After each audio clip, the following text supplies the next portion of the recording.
Ito ang aking buhay sa condo dito na sa Taguig sa my BGC. Hindi ko alam kung ano ibig sabihin ng BGC na yon. At across my condo, dyan yung The Florence. I don't know kung pwede ito na gawin. I-advertise ang kanilang condo. Nga, pagkatapos ko na magwalwal, ayan, medyo magulo pa, ginutom na ako. So, syempre, wala pa akong pwedeng mailuto dito. Buti na lang, meron akong dalang noodles. Yung bang maanghang na noodles. At ito na nga, magluluto ako. Kahit pa paano, pang tawid gutom.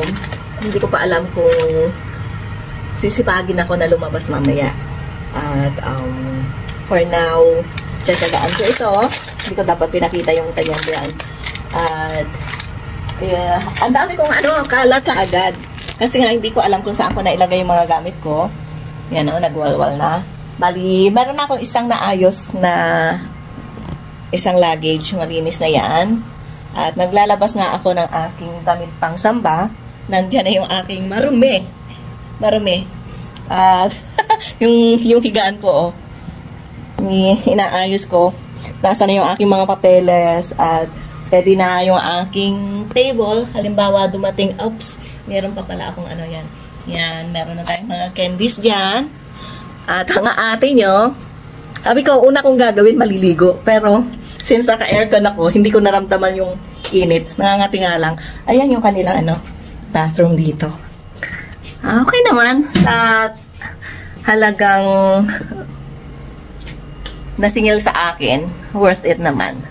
So, nakita ko na parang kalat o talaga pinakita. Ang ganda nung setup niya. Good for two. Siguro, yun, yung idea ko na mag-extend ng negosyo, ewan ko kung magagawan ko ng aran.